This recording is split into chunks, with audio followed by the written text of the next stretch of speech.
Hi, I'm Gordon. And I'm Mickey. And we'll show you a clip of our cat Precious. It's a Labor Day long weekend, which is the Memorial Day long weekend in the United States. We're back here at Manning Park, which if you've looked at any of our videos, you know we like to come to often. It's kind of our go-to place for some of our hikes that we love, and also to film some of the review type videos like we're doing today. And it's also, in this case, going to be a chance for us to do a hike of one of our favorite trips, which is Mount Frosty.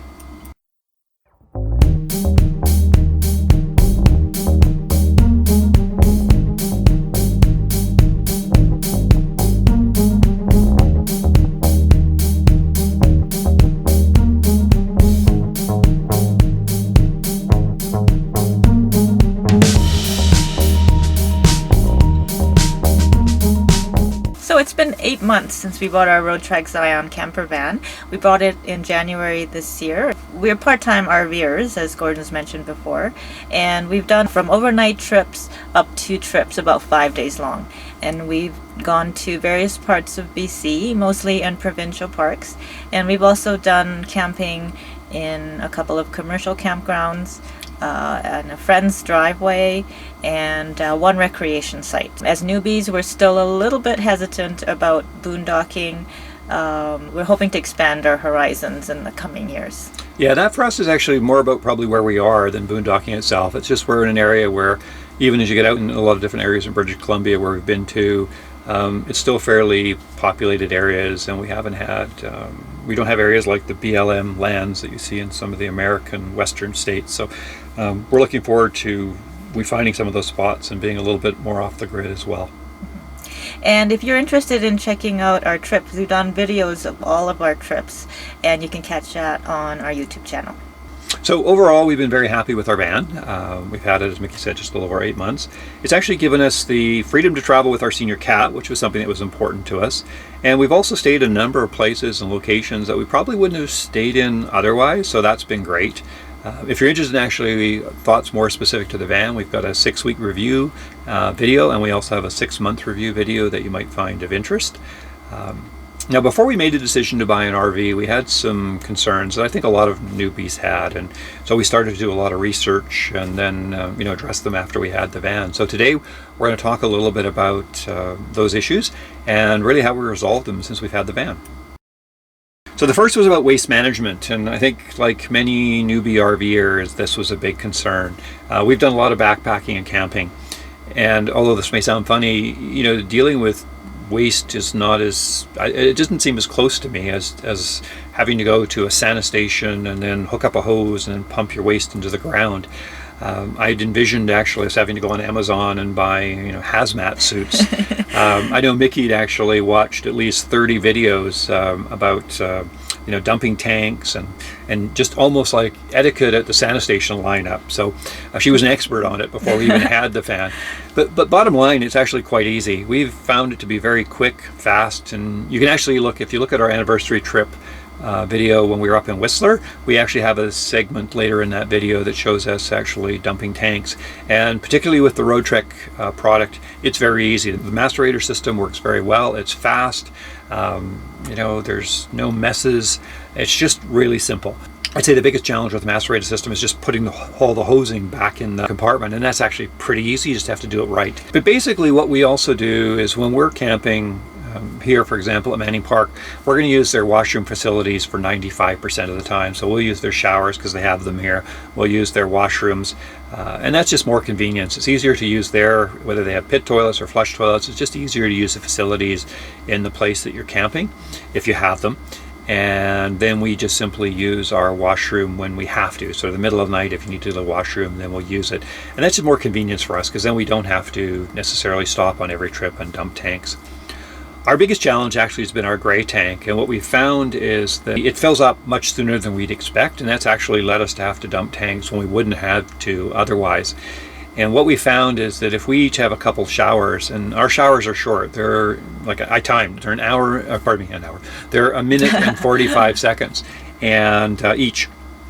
And you have a couple showers and do some dishwashing, our tank is full. And so I actually measured our gray tank. I emptied it completely and then measured the water went in. Now the specifications for US gallons are 23 US gallons.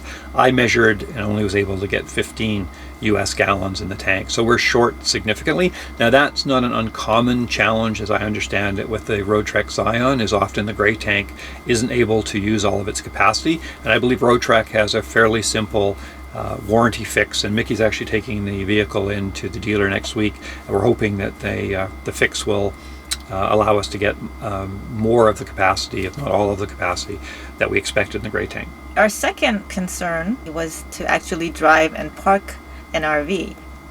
And I know that veteran RVers and truck drivers and bus drivers would probably laugh at us, but we've actually never driven an RV that size before, or an RV period. And I've only driven compact cars, and Gordon's only driven as big as a mid-sized SUV.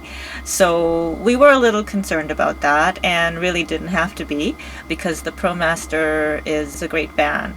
It parks at most places. If we wanted to park at a mall, we could fit in a regular parking spot. We just might have to back in and have the back part of the van go over the curb. And we don't stick out much more than perhaps like a truck would do. It has a great turning radius. It turns around in reasonably tight places. We've actually done U-turns in fairly narrow roads, and that's worked out fine. And we also have a backup camera and sensors as well, so those are very helpful too. It's just like driving a minivan, except it's, a little taller. 9.5 feet tall. And a little longer. 21 feet. Exactly. So the third issue that we were concerned about was around power management. And that's actually why the Irwin-Heimer products, or the Roadtrek products, really appeal to us. And we've talked to some other people with similar systems, and they talked about it as having a big learning curve, so it sounded a little bit daunting. We actually haven't found that to be the case. We've had a few learning moments, which is another way to say we've made a few mistakes. And actually, if you looked at our Vancouver Island video when we were at Pacific Rim Park near Tofino, we actually ran out of power in the middle of the night and had to deal with that. But other than having a few little challenges, it kind of works as you'd expect. We found, so our battery system, we have two 200 amp hour lithium batteries, and what we found is that one battery pretty much meets our full day needs for electricity, and we usually run a small heating pad for our cat if it's cold. I think we could probably go 3 full days without using both of our batteries without ever charging. But it's not hard to charge. All you really have to do is start the van and you can charge up. So even if you just want to use the heater in the van to warm up a bit in the morning rather than your furnace, or if your battery is just a little bit low, you can start the van and run it for 15-20 minutes, half hour, and you get a significant level of charge.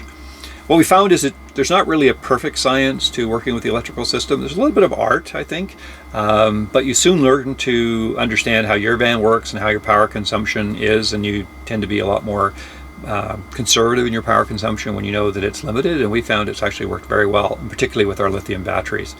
We also have 270 watts of solar, and that's helped, but we do live above the 49th parallel, so other than in the middle of summer, maybe at noon, where you will actually see your battery voltage increase because of solar, if it's a bit more off-season, beginning of May, April, even on a sunny day, it doesn't really make much of a difference. It probably helps a little bit, maybe like a little bit of a trickle charge, but it's not particularly significant. But overall, the power systems have really worked very well for us. Concern number 4 is temperature control. And as you know, we have a senior cat, so it was really important to us that she was comfortable in our camper van. And so of course, in the summer, we want to keep the van cool, and in the winter, we want to keep the van warm. And this past summer, it hasn't been an issue. We've had some pretty high temperatures, but we've always tried to park in the shade. We've kept the fantastic fan on. We've left windows open. For example, at Birkenhead Lake Provincial Park, the temperature went up to about 32 and 34 degrees. We were lucky enough to find shade, and it was reasonably cool in the van. To assist, we also use reflectix in all of the windows. When the sun comes in, it can heat up a lot through the windows. And the other thing we do is to set the thermostats for the air conditioner to come on, and if we leave pressures in the van, then we'll turn on volt start. We don't rely on it in extreme temperatures. If it's really hot, we will not leave the van for long, because we are concerned that it can heat up. We haven't had an issue in volt start, and the air conditioning has worked really well for us, but we're just not prepared to take the risk. So if it's a really hot day and we're not able to park in the shade and do all the things that Mickey mentioned, we're probably just going to do a short trip, and that's just the commitment we make to traveling with a pet, period, actually. So the other issue is really around warmth, and that's actually keeping the van warm is actually a bit more of a challenge, particularly when it's below freezing. What we do is we'll put, for example, Reflectix in the windows. And actually on this trip, I'm looking at using some of our backpacking experience and looking to put a foam pad that you would normally sleep on and putting those inserts between the window and the Reflectix to see if that'll actually increase the R value and reduce our heat loss. But our major areas of heat loss are the windows. They're the back and the side doors. And you can see actually just behind us a curtain there that we have right now on the back door. We'll put another curtain on the side door when we go to bed, or another blanket. And then what we'll typically do is either put a curtain in between the cab and the rest of the van if it's just going to be cooler. Tonight, because it's going to be colder, we'll actually put another blanket up there, and that makes quite a difference. The furnace really will keep the van warm, but it's loud. You get used to it after a period of time, but it does work, and it's worked for us when we've been winter camping, and it's worked for us when we've been just sort of the beginning of the shoulder season. I would recommend, though, whenever you're going to go out, and it's going to be very cold, and I know for us in the upcoming winter season, when we can, we're going to probably try and camp places where we can hook up to electrical outlets, and that allows us to run a small ceramic heater. We actually have a small heater that's truly whisper quiet, and it keeps the van a nice comfortable temperature, and the furnace is kind of a backup in that case, and it's just much more pleasant. Now, you can't do that if you're camping somewhere in the middle of snow and there's no electrical hookups. You'll just have to rely on the furnace and the other tools that I've mentioned. But otherwise, if I know when we're looking at going some places, we'll probably try and look for either some parks that have electrical outlets or some commercial places that we can hook up to, and it'll just make it that much more easier. Concern number 5 is camping when we're winterized.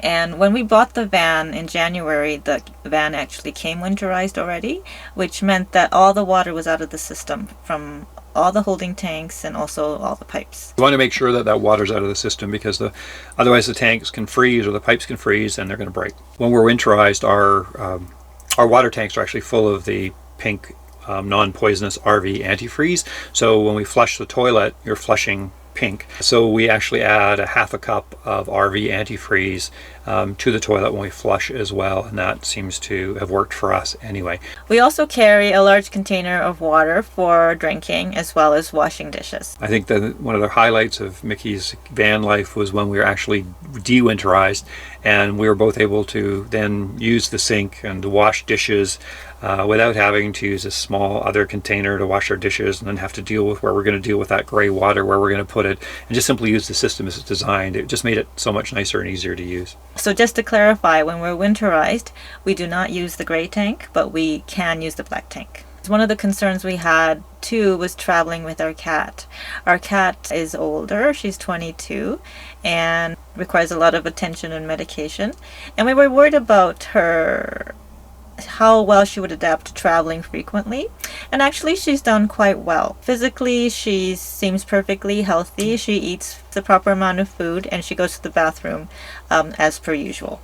Yeah, I think she's not, I don't think she really is happy going with us in the van, but she's not unhappy either. And we actually have taken her out a couple of times and been right close to her. She's not on a leash, so I've been right beside her, but she's an older cat and doesn't move that quickly, and she seems to find the outside and the smells quite interesting. But she literally will have 1 minute outside and on a trip, and the rest of the time she's in the van. But she seems comfortable with it, and it seems to work quite well. She's happy when we go home, but I think she's okay here, and we get to spend time with her, which was one of the reasons we got a vehicle like this. That's right.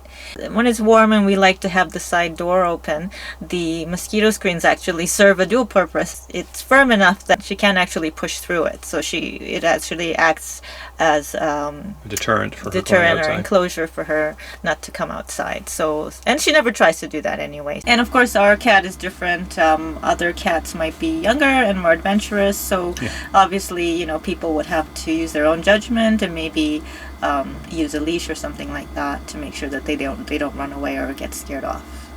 And the other concern was also that since we love to hike, we were worried about leaving her alone for long periods of time when we went hiking. And that hasn't been an issue at all. We've actually left her in the van when the weather wasn't extreme for up to about 6 hours, and she was perfectly fine when we came back. So that wasn't an issue for us. Yeah, it's interesting for us because some of our hikes can be long, and we might be gone 9 hours. And we haven't done any trips, probably we're just a little uncomfortable going that long, although the hike we're looking at tomorrow might be a little bit longer, not that long. So that's our 5 sort of issues plus an honorable mention. If you have any other thoughts or questions for us, please leave a comment below. We're looking forward to spending the next couple days here in Manning Park and getting in a hike up to Mount Frosty. We'll attach a few clips from that hike. I hope you enjoy it as well. And please don't hesitate to subscribe if you haven't already. So thanks for watching, and we look forward to sharing more fun trips with you. Okay, 2 kilometers from where we camped, 11 more to go, and we'll be at the top of Mount Frosty.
Mickey's a little behind me, but this is the last slog up the hill.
All right, 26 kilometers and 1,200 meters of elevation gain are home. First up, a beer. Second, showers. Good hike.